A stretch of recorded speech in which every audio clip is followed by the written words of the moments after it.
আমি কি আসিব আর, আমাকে ভাবিয়া অশ্রু ঝরাবে এমন বেদনা বুকে আছে কার। লোহবার আশায়, লোহবার আশায় বাঁধিয়া রেখেছে আসলে আপন জন। আজ আমি বিদায় জানালে কাল আর রাখিবে না মনে।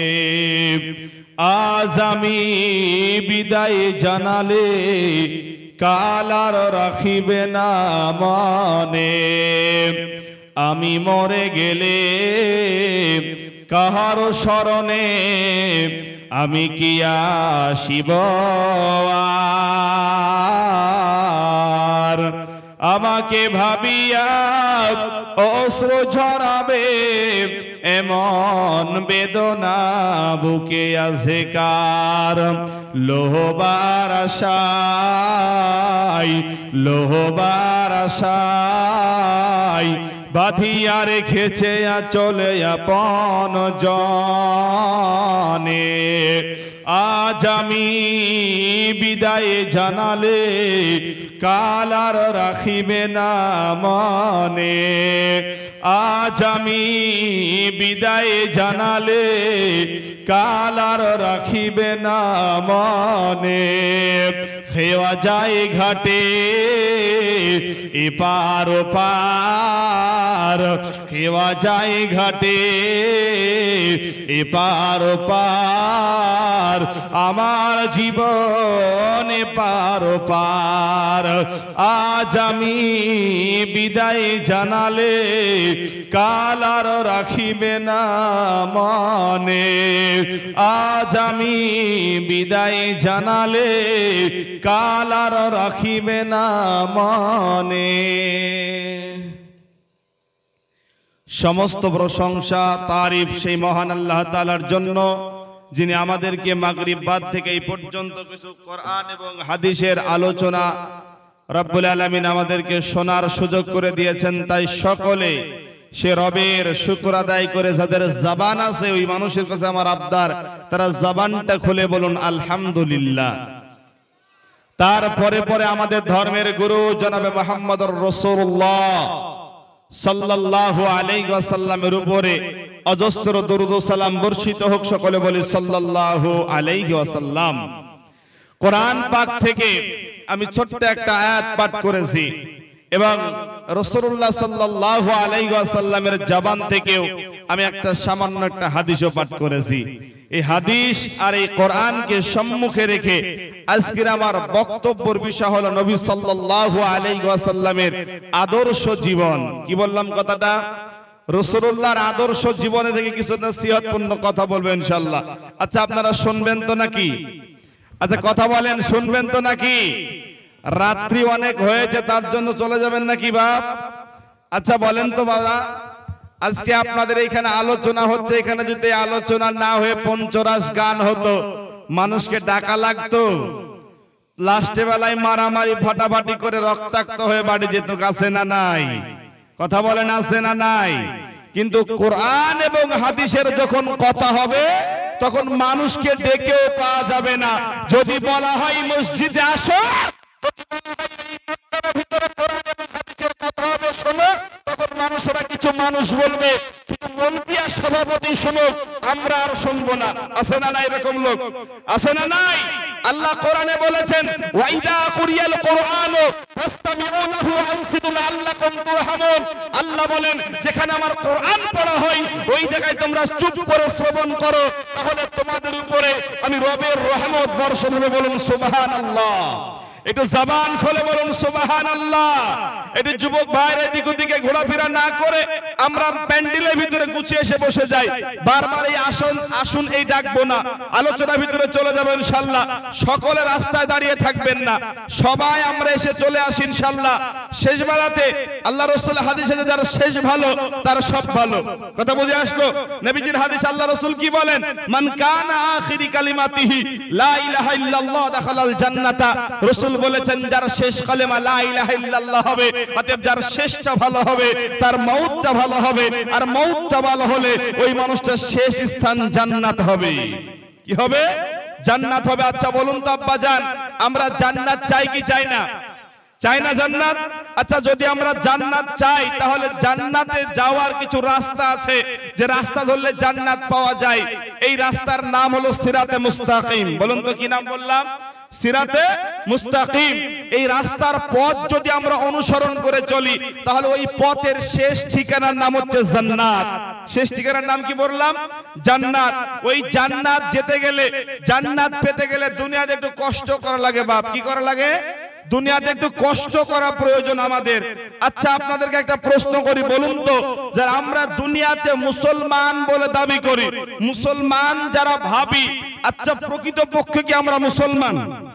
একটু অন্তর থেকে বলবেন আমরা কি প্রকৃত মুসলমান? একটা ছোট্ট কথা উদাহরণ দিই আপনাকে। যখন ভারতবর্ষ ভাগ হয়ে যাচ্ছিল, এদিকে পাকিস্তান, এদিকে ভারতবর্ষ, এদিকে বাংলাদেশ ভাগ হয়ে যাচ্ছিল, তো ডক্টর জওহরলাল নেহরুকে কিছু মানুষ বলেছিলেন, ও ডক্টর সাহেব আপনি এক কাজ করুন, মুসলমানগুলাকে এক রাষ্ট্রে পাঠিয়ে দেন, আর বাদবাকি যারা ধর্মাবলম্বী মানুষ আছে এরা এই রাষ্ট্রে থাকুক। তখন ডক্টর জওহরলাল নেহরু বলেছিল, এই দেশের হিন্দু আর মুসলমান, খ্রিস্টান আর মুসলমান আমি কোনো পার্থক্য দেখি নাই। বলে কেন? বলে হিন্দুরা পূজা করে মূর্তির উদ্দেশ্যে মাকে, আর মুসলমানরা পূজা করে মাটির তলের বাবাকে। কথা বলেন ঠিক কি না? একটু জোরে বলুন ঠিক কি না? আছে না নাই এরকম মানুষ? তাহলে বলুন আমাদের হিন্দু আর মুসলমান কোনো পার্থক্য আছে বাপ? একটু সত্যি করে কথা বলেন। আজকে আলোচনা ইনশাআল্লাহ হবে, আপনারা শুনবেন তো নাকি? আজ পাঠাবুকিতে আজকে আলোচনা হবে। আমি যতক্ষণ আলোচনাতে আমরা আছি এখানে সবাই আমরা থাকবো তো ইনশাআল্লাহ? সবাই থাকি তো ইনশাআল্লাহ? তাকবীর দেন, লিল্লাহি তাকবীর।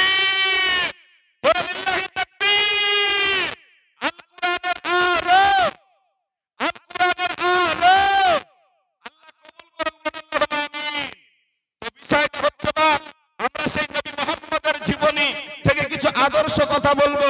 এর আগে একটা ছোট্ট প্রোগ্রাম কথা বলেছিলাম, আল্লাহ রাসূলের জীবন থেকে প্রায় 3 ঘন্টা কথা বলেছিলাম। আপনাদের গাছতলার তলে বাপ মনে আছে? 3 ঘন্টা আলোচনা করেছিলাম আল্লাহ রাসূলের জীবন এবং আদর্শের উপরে। আজকে আমার আলোচনার বিষয় থাকবে নবীজির হিজরত। কি বললাম কথাটা? নবীজির হিজরত সম্পর্কে আলোচনা হবে ইনশাআল্লাহ। কথা বুঝে আসলো তো নাকি ইনশাআল্লাহ? রাসূলুল্লাহর হিজরত সম্পর্কে খুব গুরুত্বপূর্ণ আলোচনা হবে, আপনারা একটু শ্রবণ করবেন, দেখবেন কিছু একটা পাবেন আপনারা আশা করি। আচ্ছা আমরা নবী মুহাম্মদ সাল্লাল্লাহু আলাইহি ওয়াসাল্লামের নাম আমরা সকলেই জানি। জানি কি জানিনি বাবা? জানি না যে আমাদের ধর্মের একজন নেতা আছে যিনি আমাদেরকে কথা যেটা বলে সেটা আমরা শুনি, ওটার নাম হলো মুহাম্মদুর রাসূলুল্লাহ। জোরে বলুন সাল্লাল্লাহু আলাইহি ওয়াসাল্লাম। একটু জবান খুলে বলুন সাল্লাল্লাহু আলাইহি ওয়াসাল্লাম। আমার নবী যখন দুনিয়াতে এসেছিলেন ওই যুগটা ছিল আইয়ামে জাহিলিয়াতের জামানা। কিসের জামানা? আইয়ামে জাহিলিয়াতের জামানা।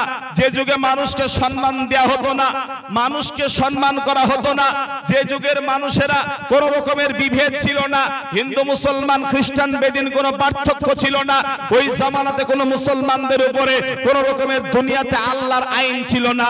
ওই জামানায় আমার রাসূলুল্লাহ দুনিয়াতে এসেছিলেন। কে এসেছিলেন? আমার নবী দুনিয়াতে এসেছিলেন। ছোট্ট একটা কথা আপনাকে এখানে বলি, বলুন তো এই আলোচনা শুনে কি মানুষ হিদায়াত পাবে? এটাকে বিশ্বাস করা যায়? কথা বুঝে আসলো না? যদি আলোচনা শুনে হিদায়াত মানুষ পেত তো সর্বপ্রথম যে হিদায়াত পেত সেটা হচ্ছে মাইক ম্যান। কে বললাম কথাটা? কেন বলেন দেখি? বাপ ঠিক বলেছে যে এক বক্তা কানে হাত দিয়ে এমন জোরে শুরু করে ওয়াজ করছে, আব্বা ওয়াজ করতে দেখে চোখ খুলে দেখে মাত্র একটা শ্রোতা। কয়টা শ্রোতা? একটা। তো তখন ওই হুজুর সাহেব বলছে, বাপ তুমি হচ্ছে এবার আল্লাহর ওলি। তখন বলছে, ওলি কি আমি বুঝি না, আমি মাইক ম্যান, আপনিও ছাড়েন না আমিও যেতে পারিনি। কথা বলেন। তাহলে ওয়াজ করবে, এই ওয়াজে যে মানুষ পরিবর্তন হবে এটা কিন্তু কখনোই নয়। কারণ নবীজির প্রিয়তম চাচা নাম হলো আবু তালিব। নাম কি? আবু তালিব রাসূলুল্লাহর আপন চাচা। নবীজির ইন্তিকালে, বাপের ইন্তিকালের করার পর, আল্লাহ রাসূলের মা ইন্তিকাল করার পর যিনার কাছে মানুষ হয়েছিল, লালন পালন হয়েছিল, ওনার নাম ছিল আবু তালিব।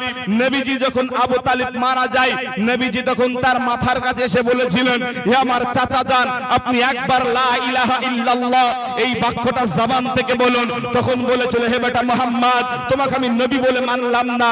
শেষকালে বেদিন হয়ে কাফের অবস্থায় মারা গেল, নবীকে লালন পালন করলো, তারপরে হিদায়াত না পেয়ে জাহান্নামে ঠিকানা হলো। কিন্তু আফ্রিকার কালো বিলাল, বাড়ি হচ্ছে আফ্রিকা মহাদেশে, নবীর হাতে হাত দিয়ে কলেমা পড়ে এমন করে আল্লাহওয়ালা হয়ে গেছে। নবীজি বলছেন, বিলাল, যে জান্নাতে আমি রাসূলুল্লাহ যাব, ওই জান্নাতের উটের লাগাম ধরে বিলাল তুমি আগে আগে যাবে। বলুন সুবহানাল্লাহ। হিদায়াত কার হাতে? জোরে বলুন, কার হাতে? আল্লাহর হাতে হিদায়াত। পৃথিবীর কোন মৌলবি, মাওলানা, মুন্সির হাতে হিদায়াত নাই। পৃথিবীর মৌলবির হাতে যদি হিদায়াত থাকতো, মৌলবির বাড়িতে ইসলাম যদি থাকতো, তাহলে প্রতিটা তার সদস্য বাড়িতেও চলে যেত, কবরের প্রশ্ন যদি মুখস্থ করে পাস হয়ে যেত, একটা মাদ্রাসার ছাত্র জাহান্নামী হতো না। কথা বলেন ঠিক কি না? কিন্তু তাই নয়। মানে প্রকৃত অন্তরের ভিতরে ঈমান নিয়ে, প্রকৃত রবের উপরে বিশ্বাস করে যারা এই দুনিয়াতে জিন্দেগি যাপন করবে, এদেরকে শরীয়তের ভাষায় বলা হয় মুসলমান। কি বলা হয়? মুসলমান। এইবারে আপনাদেরকে বলি, মুসলমান যারা আমরা দাবি করি, তাহলে আমাদের পৃথিবীর জমিনে এতটা গজব কেন? কিছু কথা বলে তারপরে নবীজির জীবনের দিকে যাই। তাহলে আপনারা বলতে পারেন যে মুসলমান তো আমরা হলাম, ঠিক আছে, তবে আমাদের উপরে গজব কেন? আছে না নাই? কথা হতে পারে কি হবে না? যে আমাদের উপরে এত গজব কেন বলেন তো? গোটা বিশ্বের ভিতরে সর্ব অবস্থায় একটা জাতি অবহেলিত, সেটার নাম মুসলমান। সেটার নাম কি? মুসলমান। কবি বলেছে, বলে দলদলিতে পড়েছে হাতি, খোলা ব্যাঙেও মারে লাথি। হাতি যখন কাদায় পুঁতে, তো ব্যাঙ এসেও লাথি মারে, ঠিক না? তো মুসলমানদের আজকে করুণ দশা। কি দশা? দুর্দশা। বলেন কি দশা? দুর্দশা। দুর্দশা যদি না হয়, দেখেন না বাজারে মানুষ ভর্তি, প্যান্ডেলে মানুষ ফাঁকা, এটাই তো দুর্দশার তার বাস্তব প্রমাণ। কি বলেন বাবা? তাই তো নাকি শোনা? আজকে আমাদের মুসলমানদের এটা বাস্তব প্রমাণ। বলা হয় যে আসো প্যান্ডেলে, আসো প্যান্ডেলে, আসো প্যান্ডেলে আসো। যে বক্তায় আসে শুধু একই কথা বলে। কেন? মানুষ জানে না যেখানে আলোচনা হয়েছে ওই আলোচনা এসে বসতে হবে, এটা মানুষের জানা নাই। সব জানে, সব বুঝে, কিন্তু কেউ মানে না। এইখানে যত মানুষ আছে বলেন তো, কে জানে না যে নামাজ পড়তে হবে? বলেন, সবাই জানে না? সবাই জানে যে নামাজ পড়তে হবে, নামাজ না পড়লে জাহান্নামে যাবে, সবাই জানে। কে জানে না যে সুদ খাওয়া হারাম? সবাই জানে, তারপরেও খায়। কে জানে না ঘুষ খাওয়া হারাম? সবাই খায়। এইবার আমার উদ্দেশ্য যে মানুষ পার্থক্য হয় না কেন, মানুষ বুঝে না কেন, হারাম হালাল পার্থক্য করে না কেন, এইখানে আলোচনা বিষয় হলো। আল্লাহ তাআলা কোরআনে বলেছেন, যে জাতি নিজেকে পরিবর্তন করে না, আল্লাহ তাকে পরিবর্তন করেন না। অতএব নিজেকে পরিবর্তন করতে হবে। সম্মানিত উপস্থিতি, বলার উদ্দেশ্য হচ্ছে আজকে মুসলমানদের উপরে নির্যাতন কেন? তাই তো নাকি? কেন? ছোট্ট একটা উদাহরণ আপনাদেরকে দিব, তারপর আমি আলোচনার দিকে যাব ইনশাআল্লাহ। একজন ব্যক্তি জঙ্গলে গিয়েছে কাঠ কাটতে। কি কাটতে বাপ? জঙ্গলে কাঠ কাটতে গিয়েছে। ইতিমধ্যে হঠাৎ করে কাঠ কেটে বাড়ি আসার পথে দেখছে ছোট্ট একটা বাঘের বাচ্চা পেয়েছে। কি পেয়েছে? বাঘের বাচ্চা পেয়েছে। পর এইবারে ব্যক্তি কি করবে বাবা? সঙ্গে সঙ্গে ওই বাঘের বাচ্চাটাকে নিয়ে বাড়িতে চলে এসেছে। বাড়িতে চলে যখন আসলো, আসার পর এবার বাঘকে, ওর ছাগলের ঘরে আছে, ওই ছাগলের সাথে বাঘ থাকে, ছাগলের সাথে বাঘ থাকে, লালন পালন হয়, ছাগলের ঘরে থাকে। দেখবেন যখন খাসি ছাগল বড় হয়, ঢিপ মারে, একে একে ঢিপ মারে। তো দেখছে বাঘকে শুধু ঢিপ মারে, শুধুই ঢিপ মারে। তো বাঘ মনে মনে ভাবে যে আল্লাহ, আমার কি শিং বেরাবে না? আমি যে এদের সঙ্গে পারিনি। তো একদিন এরা চড়াই করতে গেছে, তো বাঘও তার সাথে গিয়েছে আব্বা। তো মানে যখন বাঘ যখন এদিকে বসে আছে, এদিকে ছাগলগুলো চড়ছে, হঠাৎ করে একজন বাঘ একটি বাঘ দেখেছে যে একটা মনমরা মতন ছাগল হোক কি হোক বসে আছে, তাই বলে একটা বাঘ ছুটে ওর সামনে এসে মানে শিকার করবে এই ভেবে এসে দেখছে তারা জাত ভাই বাঘ বসে আছে, সঙ্গে সঙ্গে বলছেন এই বেয়াদব তুই এরকম করে বসে আছিস কেন এই জায়গায়? তো বলে ভাই আপনি আমাকে খেয়েন না এরকম করে। তো তখন বলছে আচ্ছাই বেকায়দা রে, তুই তো বাঘ, তুই আমাকে ভয় করছিস কেন? বলছে না ভাই আমি যদি বাঘ হই তো আমার সিং কই। কি বলছে কথাটা?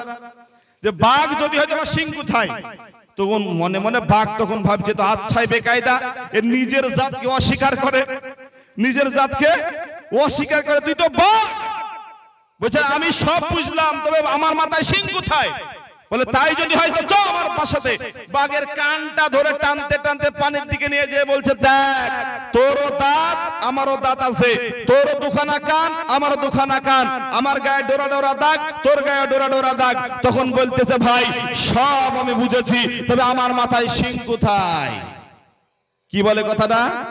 বলে আমার আবার সিং কোথায়? তখন বাঘ তখন রাগ করে বলছেন বেটা বিয়াদব, কিসের তোর সিং থাকবে মাথাতে?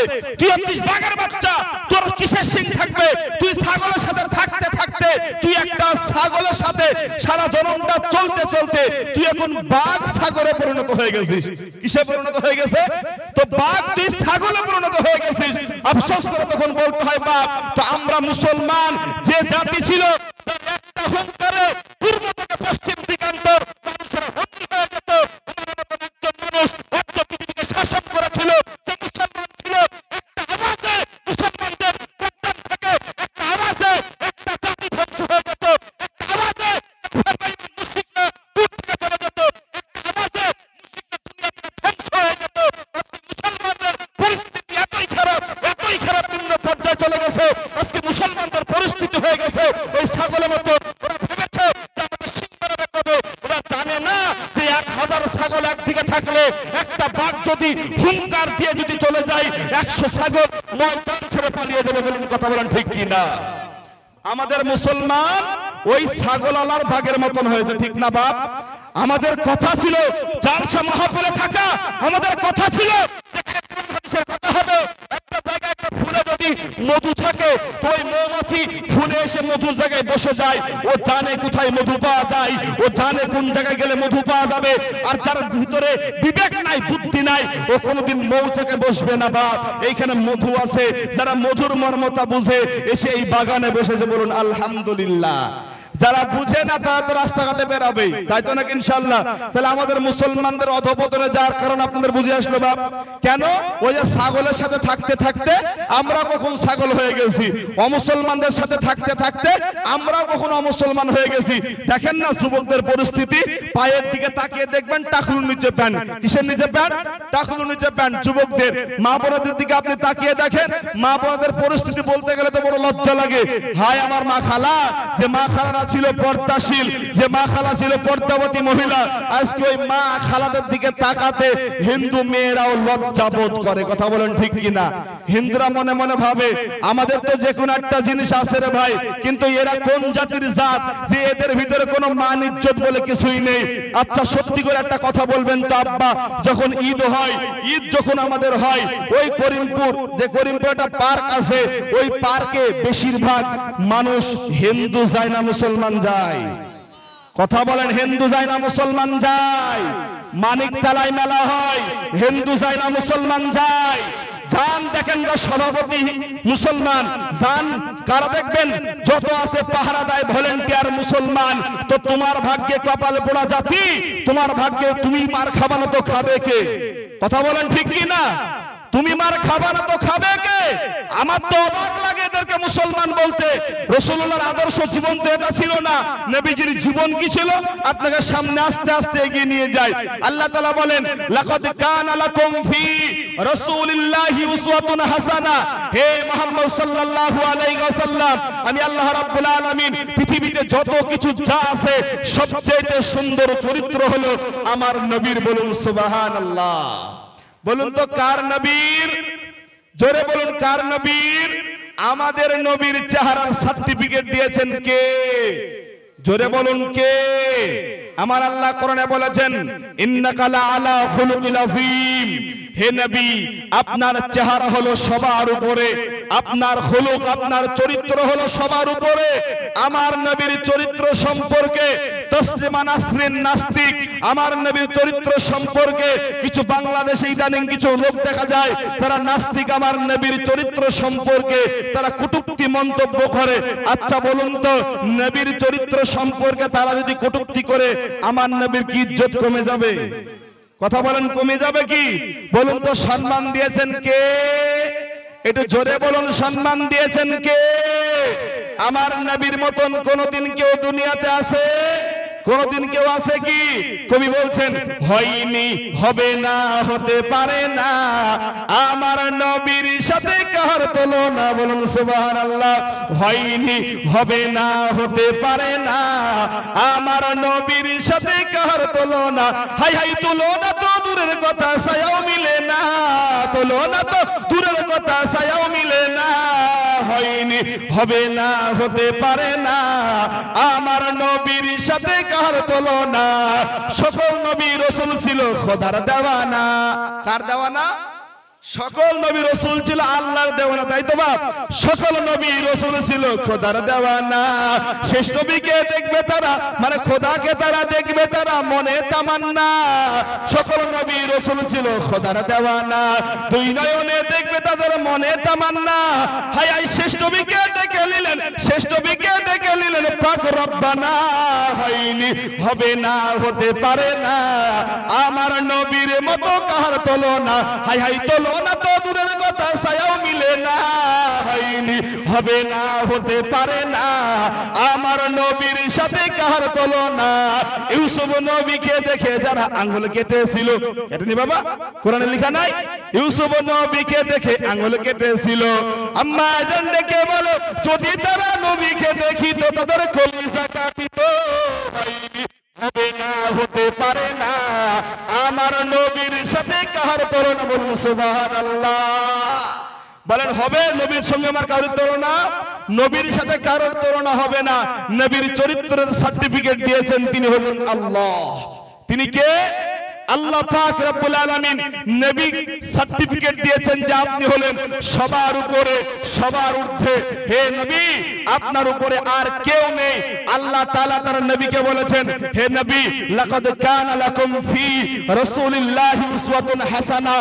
হে মুহাম্মদ সাল্লাল্লাহু আলাইহি ওয়াসাল্লাম আপনার চেহারা আপনার আদর্শ আপনাকে যারা অনুসরণ করবে তারাও আপনার মতন আপনার আদর্শ যারা মেনে নেবে তাদেরকে আমি আল্লাহ তাআলা জান্নাতের জমিনদার বানিয়ে দেব। বলুন সুবহানাল্লাহ। অতএব আমরা সেই জান্নাত পেতে গেলে নবীজিকে অনুসরণ করা লাগবে।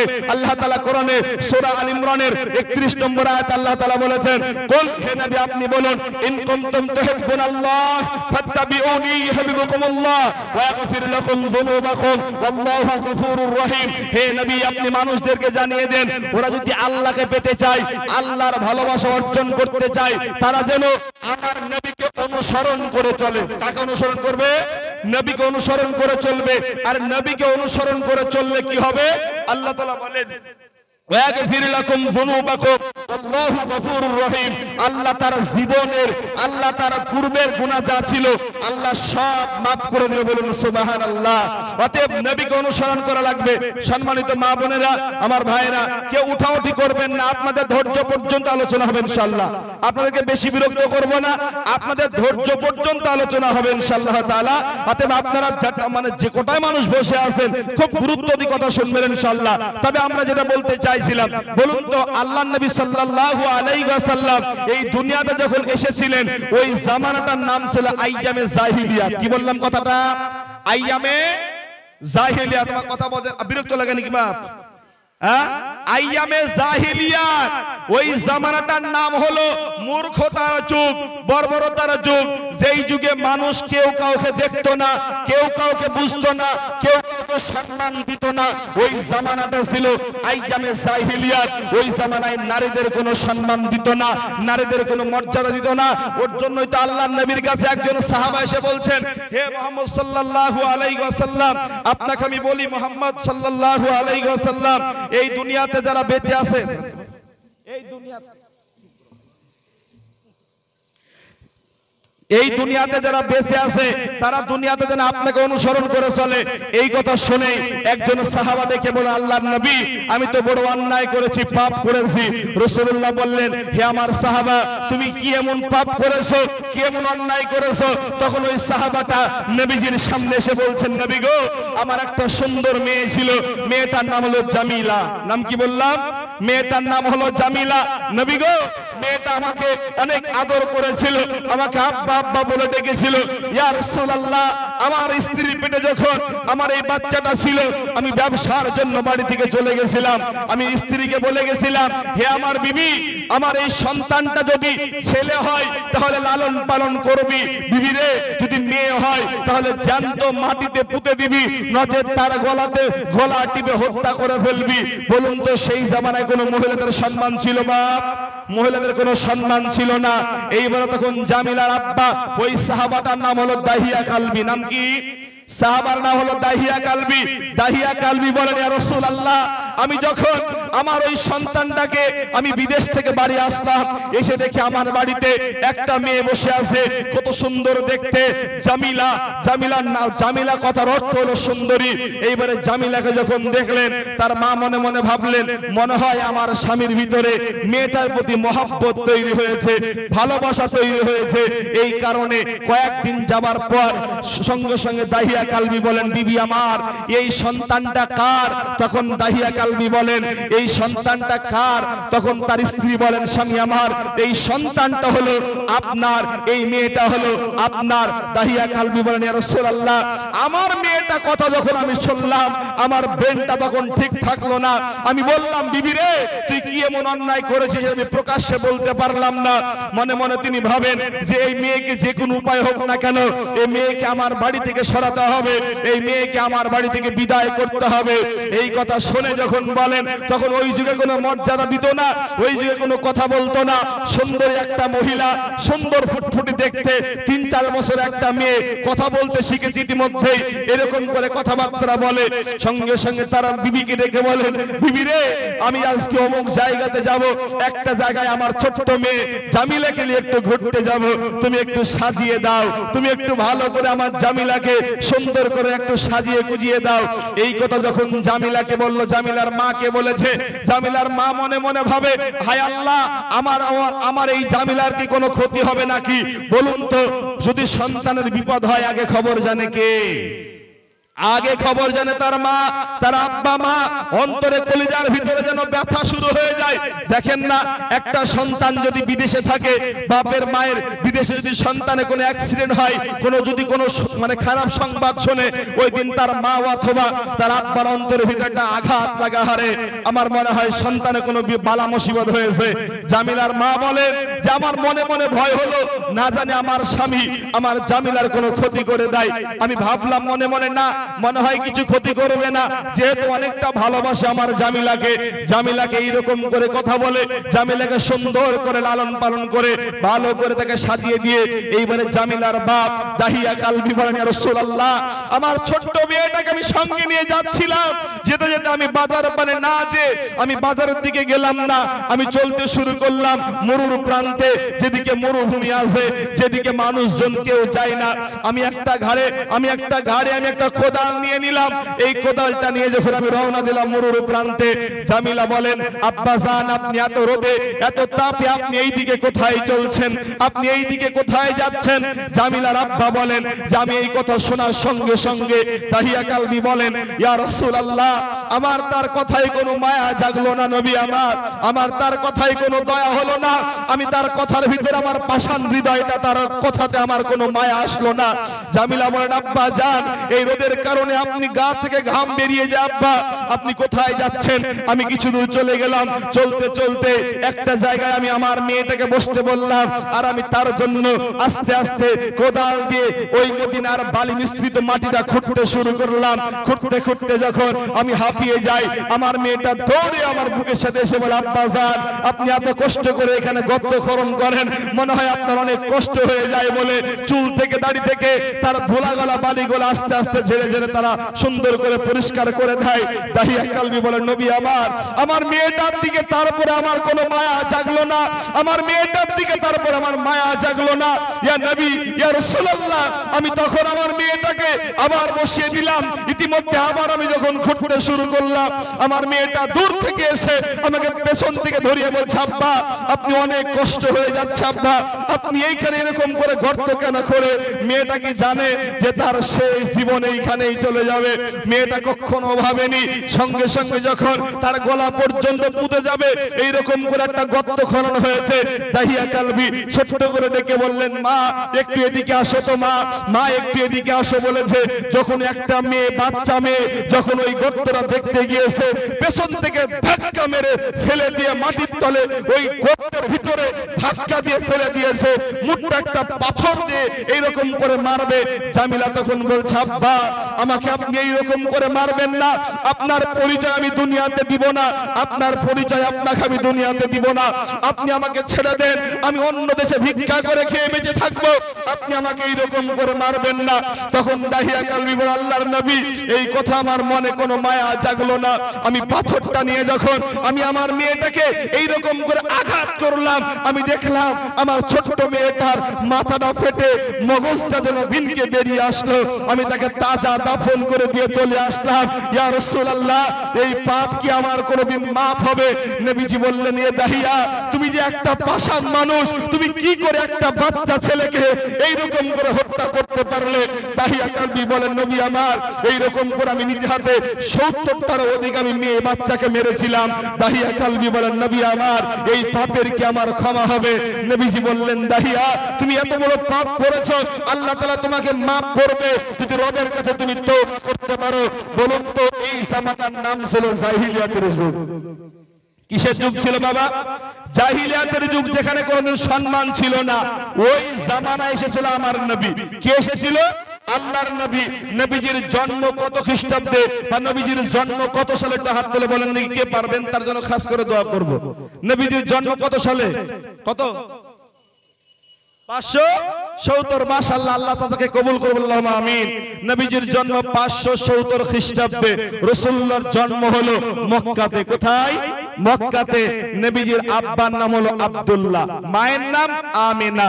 নবীজির দাদার নাম আব্দুল মুত্তালিব। নবীর বাপেরা ছিল মোট 10টা ভাই।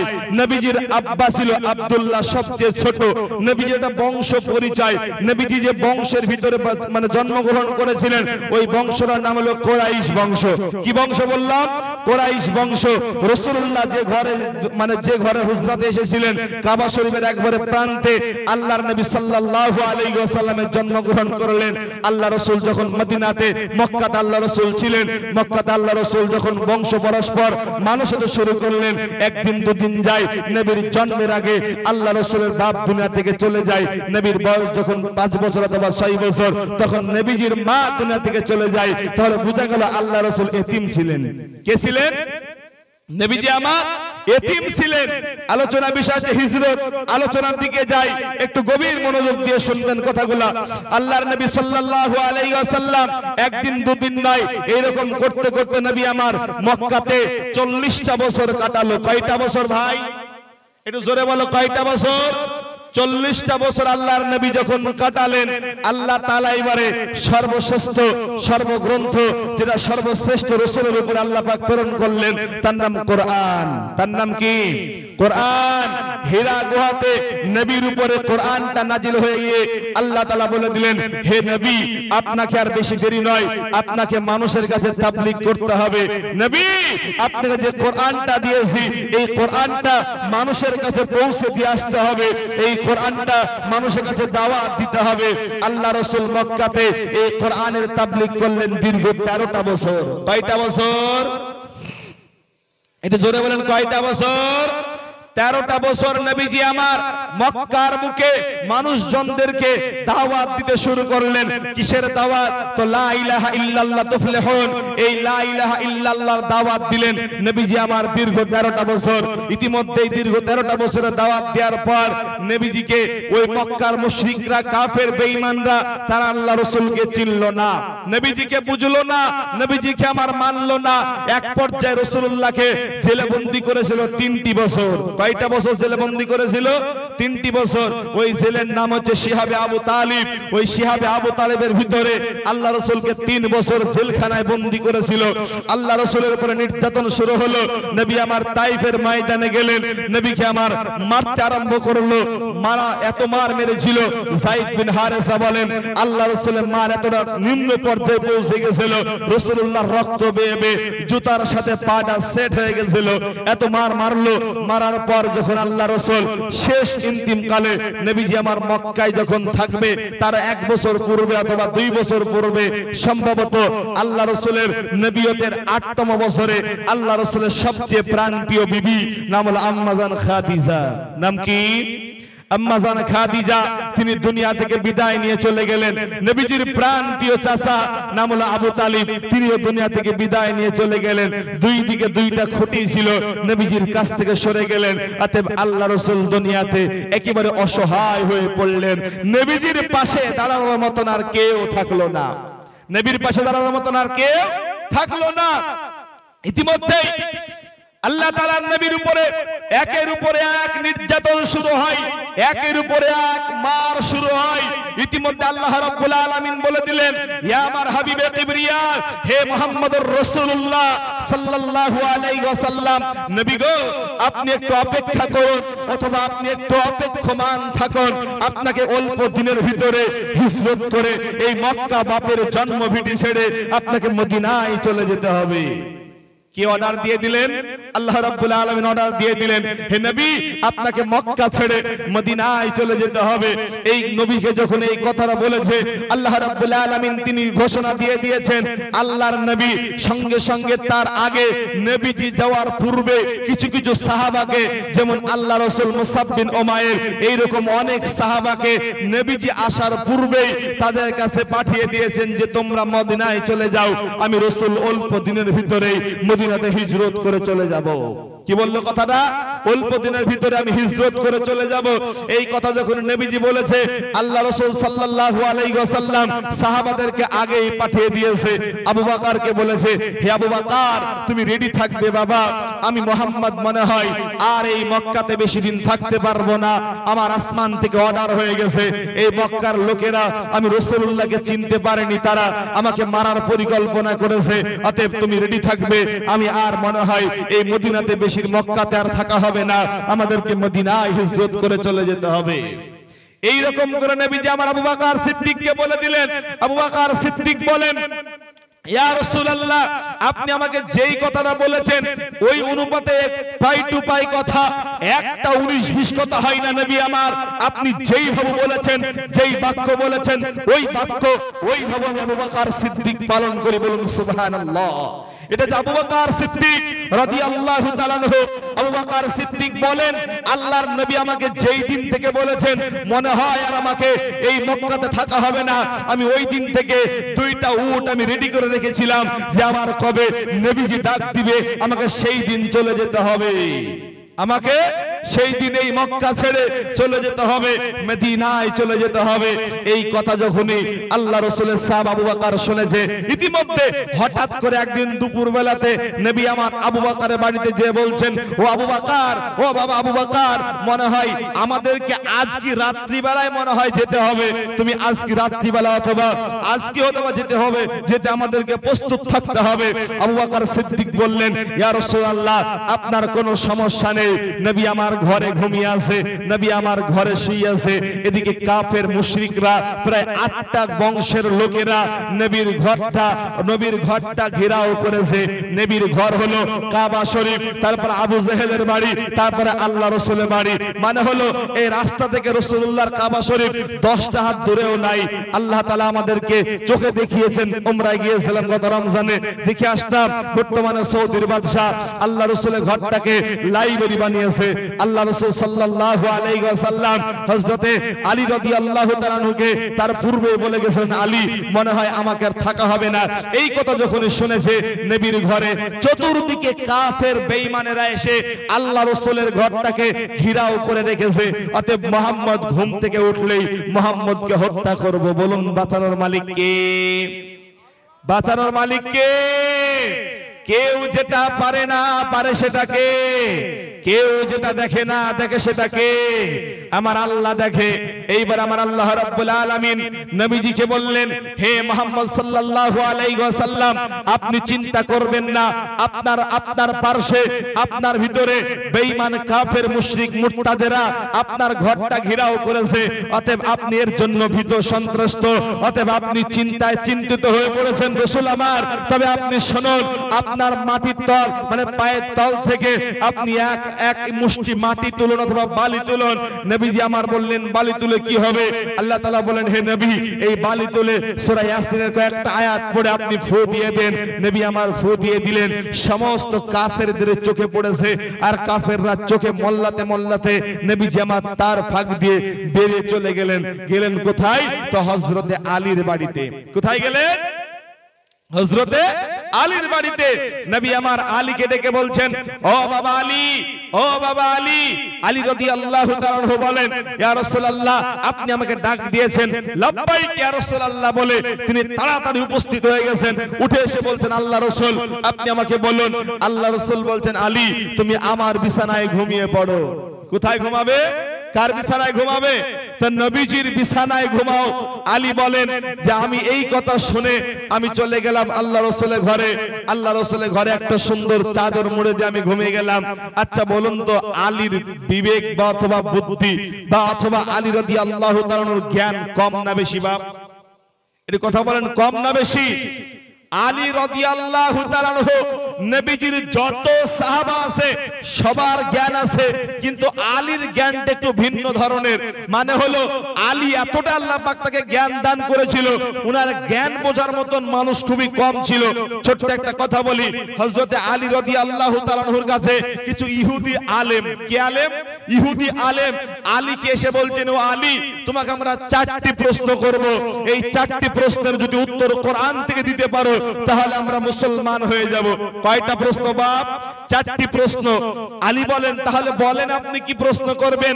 বলে, 1 নম্বর প্রশ্ন, হে আলী, পৃথিবীর এমন কোন স্থান যেখানে সূর্যের আলো একবার পৌঁছেছে কিয়ামত পর্যন্ত দ্বিতীয়বার পৌঁছাবে না, ওই জায়গা কোনটা? আলী তুমি আমাকে বলো। কি প্রশ্ন করেছে? যে পৃথিবীর এমন কোন স্থান যে জায়গায় সূর্যের আলো একবার পৌঁছেছে দ্বিতীয়বার আর পৌঁছাবে না, ওই জায়গা কোন জায়গাটা? 2 নম্বর প্রশ্ন, ওহে আলী, 2 ভাই একদিনের জন্ম একদিনে মৃত্যু, একটা ভাই 100 বছরকার বড়, এরা কারা? কোরআন থেকে প্রশ্নের উত্তর দিবে। 3 নম্বর প্রশ্ন, আলী শোনো বাবা, পৃথিবীর ভিতরে এমন একটা জেলখানা যে জেলখানাও জীবিত, জেলখানার ভিতরে যে আছে দুজনাই জীবিত। হে আলী তুমি বলো এই জেলখানাকে? কোরআন থেকে বলবে।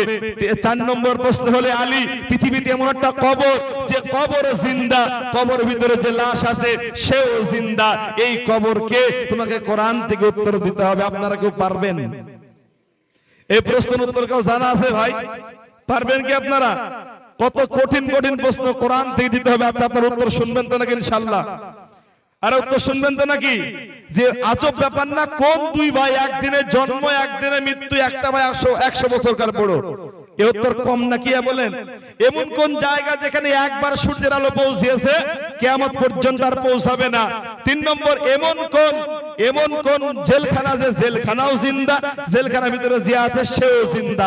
এমন কোন কবর যে কবরও জিন্দা, কবরের ভিতরে যে আছে সেও জিন্দা?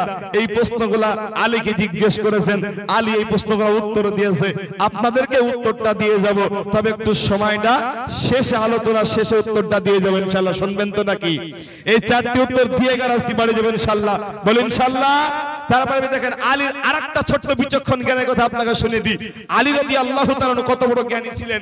আলী রাদিয়াল্লাহু আনহু একদিন নামাজে যাবেন, ইতিমধ্যে একজন ইহুদি এসে বলছেন, আলী মানে ইহুদির মানে চিন্তাধারা হলো যে আলীর কে কি করে, আলী রাদিয়াল্লাহু তাআলা আনহুকে কি করে নামাজের জামাতটা মিস করানো যায়, এর জন্য একটা উল্টা প্রশ্ন করবে। কি করে প্রশ্ন করবে? যে সঙ্গে সঙ্গে এসে বলছেন, আলী শোনো বাবা, বলো তো এমন একটা পৃথিবীতে কোন কোন প্রাণী, মানে এসে বলছেন কোন কোন প্রাণী ডিম পাড়ে আর কোন কোন প্রাণী বাচ্চা দেয়, এগুলো একটু আমাকে শুনিয়ে দাও। আচ্ছা, যদি একবার আলী রাদিয়াল্লাহু তাআলা বলতে লাগে মুরগিতে ডিম পাড়ে, বতকে ডিম পাড়ে, পাতিহাসে ডিম পাড়ে, বলুন তো জামাত পাবে? জামাত কি পায়? যদি বলা হয় বাচ্চা দেয় কোন কোন প্রাণী, তাও তো 1 ঘন্টা উপরে লেগে যাবে। তো আলী এক কথায় উত্তর দিয়েছিল, শুনবেন উত্তরটা কি? আলী বলেছিলেন, শোনো, দেখবে যে প্রাণীগুলার কান আছে ভিতর দিকে তারা ডিম দেয়, আর কান যে প্রাণীগুলার বাইরে আছে তারা বাচ্চা দেয়। কি কথা? এক কথা এবারে তুমি মিলে লাও, তুমি এবারে মিলে লাও। এটা ছিল আলী রাদিয়াল্লাহু আনহুর জ্ঞানের বিচক্ষণতা। তার জ্ঞান সম্পর্কে অজ্ঞাত জ্ঞানী ছাড়া কেউ বুঝতে পারবে না। অনেক মানুষ এসেছিল দুনিয়াতে, ওদের জ্ঞান ছিল প্রচুর। যেমন জালালউদ্দিন রুমি রাহমাতুল্লাহি আলাইহি, তিনি একটা কথা বলেছিলেন। জালালউদ্দিন রুমি তিনি বলেন যে পৃথিবীতে আমি অনেক মানুষ দেখেছি যাদের গায়ে কোনো পোশাক নাই। আছেন এরকম মানুষ? অনেক মানুষ আছে যাদের গায়ে কোনো পোশাক নাই। হযরতে জালালউদ্দিন রুমি বলেন, পৃথিবীতে আমি অনেক পোশাক দেখেছি যাদের ভিতরে মানুষ নাই। কি নাই? মানুষ নাই। মনে করেছে রক্তে মাংসের চামড়া করা মানব দেহটা এটাকে মানুষ বলে? না বাবা, এটা মানুষ নয়। মানুষ হতে গেলে বিবেক, মানুষত্ব বোধ লাগে। কি লাগে? মানুষত্ব বোধ লাগে। রক্তে মাংসে গড়া এটাকে মানুষ বলা যাবে না। রক্তে মাংসের দেহটাকে বলা হয় লাশ। কি বলা হয়? লাশ। যখন আপনি মারা যাবেন, আমি যখন রাকিবুল মারা যাব, তখন আপনি বলবেন রাকিবুল ছেলেটা মারা গেছে, মানে রাকিবুলের লাশটা তাড়াতাড়ি দাফন করো, বেশি দেরি হয়ে গেল সমস্যা হবে। তাহলে বোঝা গেল আমার এই দেহটার নাম লাশ। কি বললাম কথাটা? দেহটার নাম লাশ। আর যদি আপনি ভালো আমল করি, মানে ভালো আমল তৈরি করে দুনিয়া থেকে বিদায় নিয়ে যেতে পারেন, তাহলে আপনি এমন একটা জায়গায় যাবেন, ওই জায়গাটার নাম হলো কবর। আপনি মারা যাবেন, কিন্তু আপনার আখলাক, আপনার চরিত্রটা মানুষ বেঁচে থাকবে। মানুষের চরিত্র কোনোদিন মরে না। চরিত্র কোনোদিন মরে না। যদি আপনি ভালো হন, তখন আমরা বলবো হারে পাটাপোকা গ্রামে, কুচাডাঙ্গা গ্রামে অমুক চাচা গেলে অনেক মানে আমাদেরকে ভালোবাসতো, আদর করতো। আজকে মানুষটা মারা গেছে। অতএব মানুষ মারা যায়, মানুষের আখলাক চরিত্র মানুষের মরে না। মানুষের ব্যবহারটা দুনিয়ার মানুষের কাছে থেকে যায়। বলুন তো আমাদের আখলাক চরিত্র, মানে আখলাক চরিত্র তৈরি করা প্রয়োজন আছে না নাই? জোরে আছে না নাই? আমাদের আখলাকটা হচ্ছে মেন। এইবার আপনারা বলবেন চরিত্র কাকে বলে? আমি বলি চরিত্র মানুষের দেহে থাকে না, ধরে রাখতে হয়। কি বললাম কথাটা? চরিত্র ধরে রাখতে হয়। উদাহরণ দিই, চরিত্র কি রকম? টিউবের ভিতরে হাওয়া যেই রকম, চরিত্র সেই রকম। বলুন, টিউবের ভিতরে হাওয়া থাকে না, রাখতে হয়? সুযোগ পালেই বাড়ি যাবে। ঠিক মানুষের চরিত্র তৈরি করতে সময় লাগে 40 বছর, আর যেতে সময় লাগে না 40 সেকেন্ডও সময় লাগে না। এটা হচ্ছে চরিত্র। নবীর আমার চরিত্র হলো সবার ঊর্ধ্বে, সবার উপরে। নবীজি আমার আলীর কাছে যেয়ে বলছেন, বাবা আলী, তুমি তাড়াতাড়ি আমার ঘরে তুমি রওনা দাও। এবারে হযরতে আলী রাদিয়াল্লাহু তাআলা আনহু নবীজির ঘরে তখন বসে পড়লেন। কার ঘরে বসতেন ভাই? আল্লাহ রাসূলের ঘরে শুয়ে পড়লেন আলী। নবীজি যখন আলী যখন শুয়ে পড়লেন, ইতিমধ্যে আলী রাদিয়াল্লাহু তাআলা আনহু তিনি বলেন যে আল্লাহর নবীর ঘরে আমি যখন ঘুমিয়ে গেলাম, আল্লাহ রাসূল আবু বকরের বাড়িতে চলে গেলেন। কার বাড়িতে? আবু বকরের বাড়িতে। নবীজি আমার আবু বকরের বাড়িতে যায় বলছেন, ও বাবা আবু বকর, ও বাবা আবু বকর, শোনো বাবা, আজ কি তোমাকে আমি বলি বাপ, আজ কি তোমাকে আমি বলি যে আজ কি তুমি আমার ঘরে শুয়ে পড়ো, কারণ আমার ঘরে না শুইলে তোমার আজকে হয়তো বা বেঈমান কাফেররা মুশরিকরা আমার উপরে নির্যাতন চলবে। আবু বকরকে যে বলেছেন, ও আবু বকর। আবু বকর বলেন, একটা কথা বলার সাথে সাথে সঙ্গে সঙ্গে আবু বকর সিদ্দিক লাফ মেরে উঠে বেরিয়ে পড়লেন। রাতটা ছিল গভীর রাত। কি রাত ছিল? গভীর রাত ছিল। আলী রাদিয়াল্লাহু তাআলা ঘরে শুয়ে আছে হুজরাতে, আর আল্লাহ রাসূল আবু বকরকে নিয়ে সঙ্গে রওনা দিলেন। কোথায়? তো মক্কা ছেড়ে মদিনাতে রওনা দিলেন। মদিনাতে কে যায়? তো হযরতে আলী রাদিয়াল্লাহু তাআলা আনহু মদিনার পথে যখন রওনা দিয়ে দিলেন, ইতিমধ্যে আলী রাদিয়াল্লাহু আনহু তখন মদিনার পথে যখন যায়, আল্লাহ রাসূল আবার আলীকে নিয়ে মুহাম্মদ সাল্লাল্লাহু আলাইহি ওয়াসাল্লাম আবু বকরকে নিয়ে যখন রওনা দিয়ে দিলেন, ইতিমধ্যে যখন রওনা হয়ে গেল, আল্লাহ রাসূল মক্কা ছেড়ে মদিনায়, বলুন তো নিজের জন্মভিটা বাপের ভিটা ছেড়ে কি কেউ যেতে চায়? কথা বলেন, কেউ কি কোনোদিন চায় যে আমার ঘর বা আমার বাড়িটা ছেড়ে চলে যাব? কেউ কি চায়? কেউ কি চায় যে আমার ঘর অথবা আমার বাড়ি ছেড়ে আমি দুনিয়া থেকে চলে যাব? এইটা কিন্তু কেউ চায় না। চায় না কি বাবা? আল্লাহর নবী আলীকে নিয়ে বলছেন, বাবা আলী, ও আলী, আবু বকর শোনো বাবা। আবু বকর সিদ্দিক বলেন, ইয়া রাসূলুল্লাহ, আপনি চলুন, আপনি চলুন, যদি একটু জেনে নাই কাফেররা চতুর্দিকে আপনাকে ষড়যন্ত্র করে আপনাকে ধরবে, আপনাকে মারবে, আপনাকে কাটবে, এই কথা বলে তারা আপনার উপর নির্যাতন শুরু করবে। নবী আমার আলীর দিকে আবু বকরকে বলছেন, বাবা আবু বকর, ও আবু বকর, তুমি আমাকে বলছো যে আমি মদিনার পথে যাব, ও আবু বকর, কিন্তু আমার মন চাই না যে আমি আমার বাপের ভিটা, আমার মন চাই না আমি আমার দাদার ভিটা ছেড়ে চলে যাই। দেখবেন যখন আপনার পরিবেশটা, আপনি যেদিন প্রথম বাহিরে যাবেন, বিদেশে যাবেন, ওই দিন কিন্তু আপনার মনটা বলেছিল, হারে এই গ্রাম ছেড়ে, আমার আব্বাকে ছেড়ে, আমার মাকে ছেড়ে আমি কোনদিন, আমি কত দিনের জন্য দেশ ছেড়ে বিদেশে চলে যাব। এরকম মন মানসিকতা হয়েছে কিনা? হয় নাই? হয় না? যে আমি বিদেশে আমি কেমন করে যাব, আমি বিদেশে আমি কেমন করে থাকবো, এইরকম মন মানসিকতা নিয়ে যখন আপনি চললেন, তা আপনার মনটা চাই না যে গ্রাম ছেড়ে, আব্বা মাকে ছেড়ে আমি বিদেশে যাই। নবী আমার জন্মের মতো নেই, মক্কা ছেড়ে মদিনার পথে চলে যাবে। আল্লাহ রাসূল এক ধাপ সামনের দিকে দেয় আর দুই ধাপ পেছন দিকে তাকায় বলে, মক্কা রে, তোকে ছেড়ে আমি কোনোদিন যেতাম না। আমাকে চিনলো না মক্কার লোকেরা, আমাকে বুঝলো না, আমি মুহাম্মদকে তারা চিনতে পারলো না, আমাকে তারা নির্যাতন করলো। আমার শেষ বয়সে 53 বছর বয়সে আমি মক্কা থেকে আমি মদিনায় হিজরত করে চলে গেলাম। মক্কা রে, আল্লাহ যদি কোনোদিন আমার নাজাত দেয় আমাকে, আবার আমি তোমার কাছে আসবো। এই কথা নবী আমার বলে, আর চোখের পানিতে আল্লাহ রাসূল ঝরঝর করে চলে যায়। ইতিমধ্যে রাসূলুল্লাহ যখন মক্কায় পৌঁছে যাবে, মক্কায় পৌঁছাবে, মক্কার পৌঁছানোর ভিতরে অনেক ঘটনার পূর্বে আল্লাহ রাসূল যখন মক্কায় পৌঁছাবে, তার পূর্বে অনেকটা ঘটনা ঘটে গেল। নবী আমার মক্কাতে যখন মদিনা থেকে মক্কা থেকে মদিনায় যখন পৌঁছালো, ইতিমধ্যেই মদিনার লোকেরা যারা ছিল, এদেরকে শরীয়তের ভাষায় আনসার বলা হয়। কি বলা হয়? আনসার বলা হয়। যারা সামান্য একটু হাদিস পড়তে পারেন তারা দেখবেন, হাদিসে যখন পড়বেন তারা হাদিসে দুইটা শব্দ পাবেন, একটা আনসার, একটা মুহাজির। কি বললাম কথাটা? একটা আনসার, একটা মুহাজির। আনসার বলা হয় মদিনার স্থায়ী বাসিন্দাদেরকে। কি বললাম? মদিনার স্থায়ী বাসিন্দাদেরকে বলা হয় আনসার। আর বলা হয় যারা হিজরত করে মদিনায় যারা পৌঁছেছিল, এদেরকে বলা হয় মুহাজির। এই আনসার সাহাবীগুলা নবীজির আগমন, নবীজির আসার কথা শুনে তাদের অন্তরটা ঠান্ডা হয়ে গেছিল। কি হয়ে গেছিল বাবা? অন্তরটা ঠান্ডা হয়ে গেছিল যে রহমাতুল লিল আলামিন আসবে। কি বলেছে কথাটা? রহমাতুল লিল আলামিন আসবে। কে আসবে? তো নবীজি আসবে। কোথায়? তো মক্কা ছেড়ে মদিনায় আসবে। মক্কার লোকেরা নবীজিকে চিনলো না, বুঝলো না। মক্কার লোকেরা নবীজিকে বুঝলো না, মানলো না। কিন্তু মদিনার লোকেরা নবীজির জন্য তারা পাগল পারা হয়ে গেল, নবীজির জন্য দেওয়ানা হয়ে গেল, নবীজির জন্য তারা নিজের জান কুরবান করে দিবে।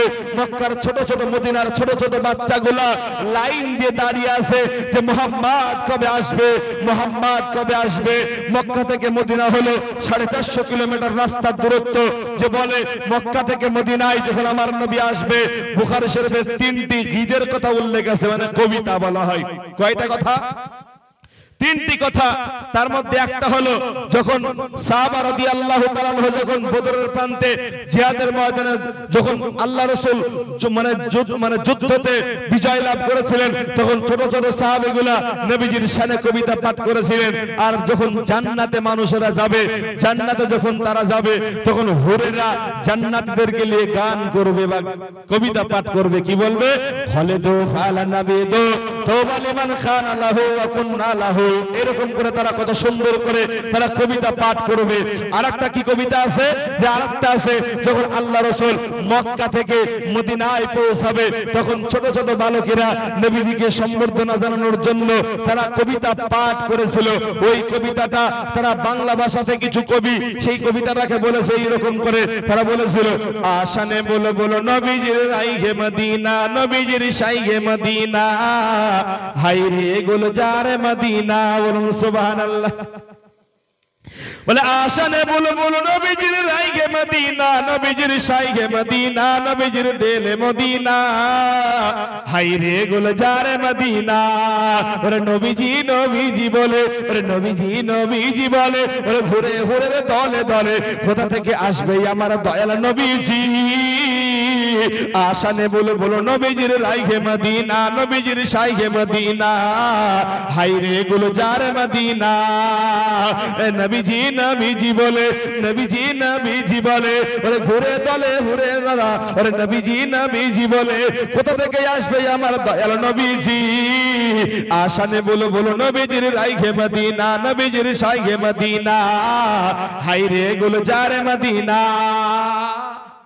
এইবারে ছোট ছোট মহিলাগুলা নবীজির শানে এরকম করে কবিতা পাঠ করে নবীজিকে নেওয়ার জন্য তারা একেবারে সুন্দর করে এক পর্যায়ে তারা আল্লাহ রাসূলকে এইরকম করে সম্বোধনা জানাবে, নবীজি কখন আসবে, নবী আমার কখন মদিনায় পৌঁছাবে।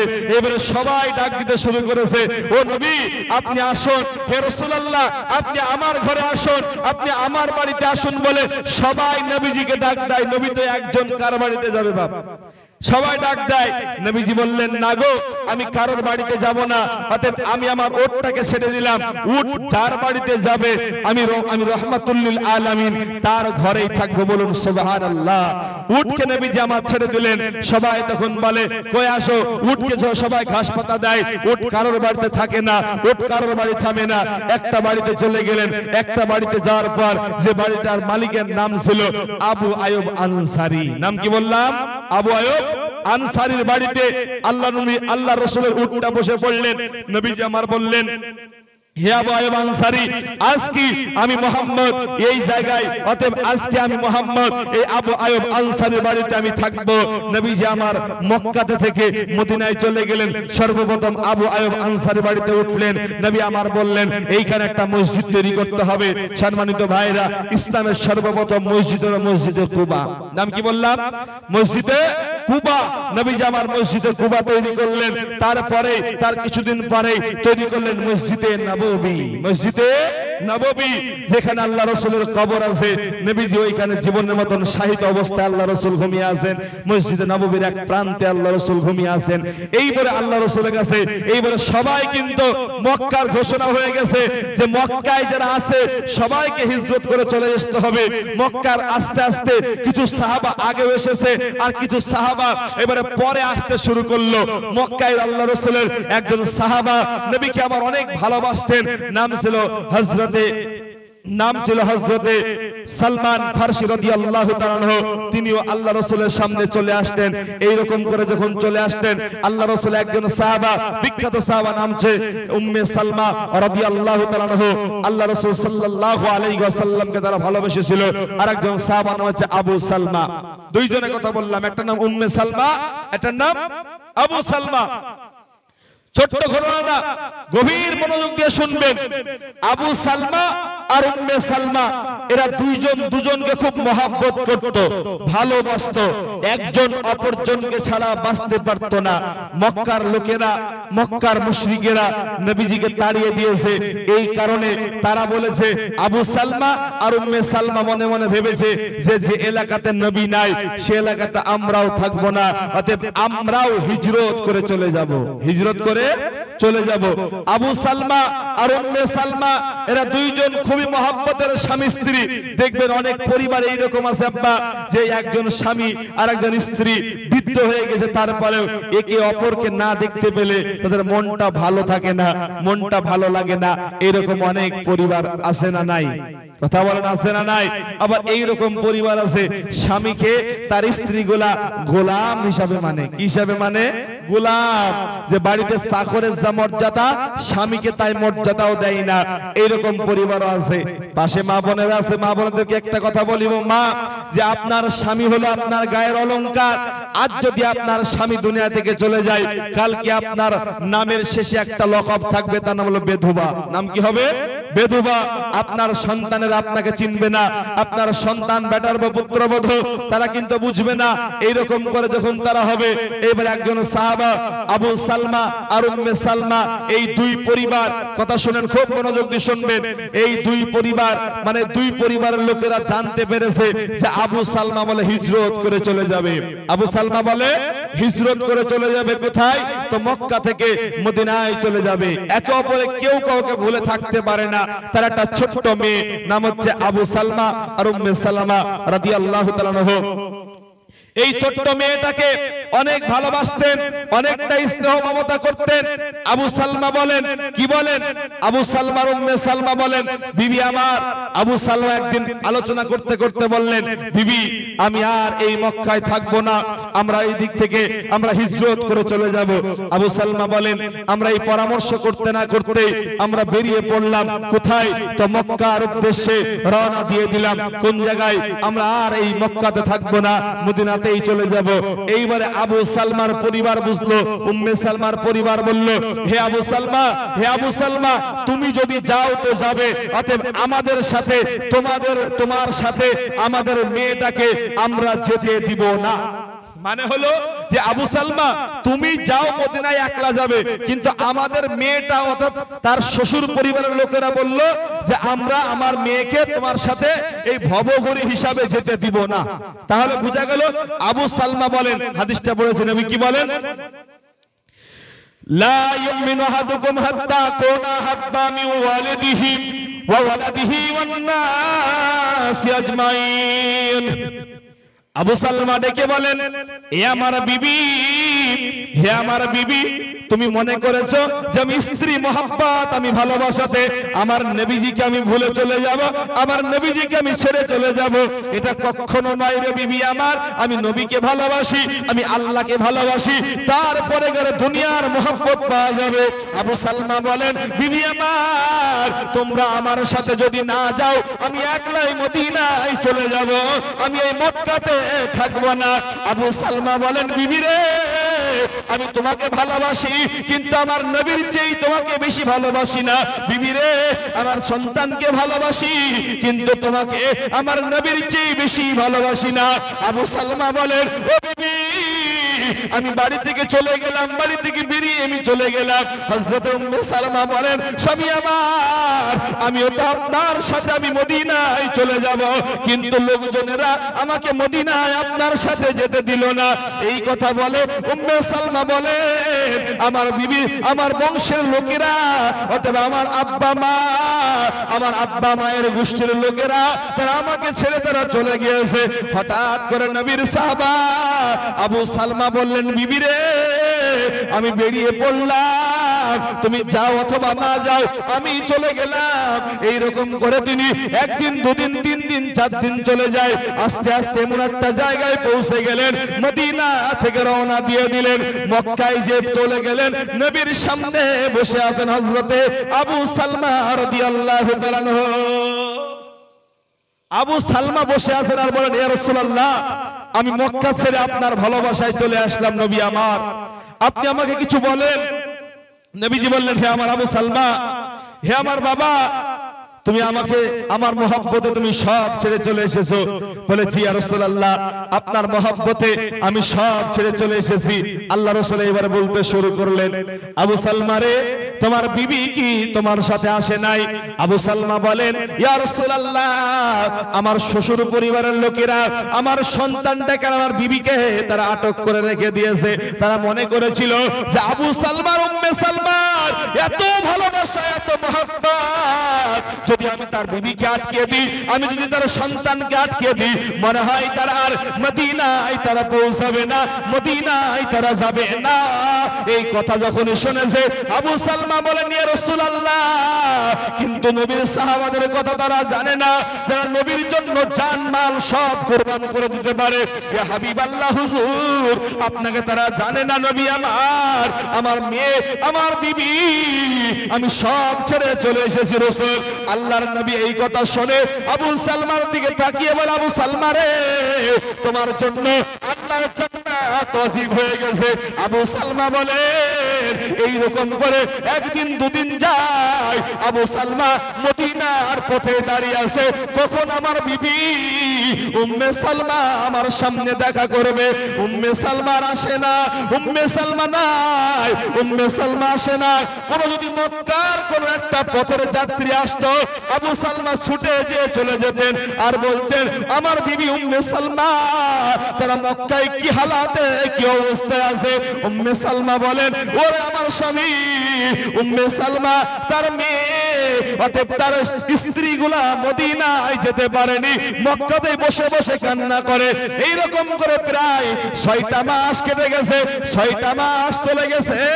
ওরে সম্মানিত উপস্থিতি মুসলমান ভাইরা আমার গভীর মনোযোগ দিয়ে শুনবেন যে নবীর সাহাবাগুলা কোনদিন তারা দুনিয়াকে, দিন ইসলামকে, তারা নবীর ভালোবাসাকে দুনিয়াতে প্রাধান্য দিতে পারে নাই।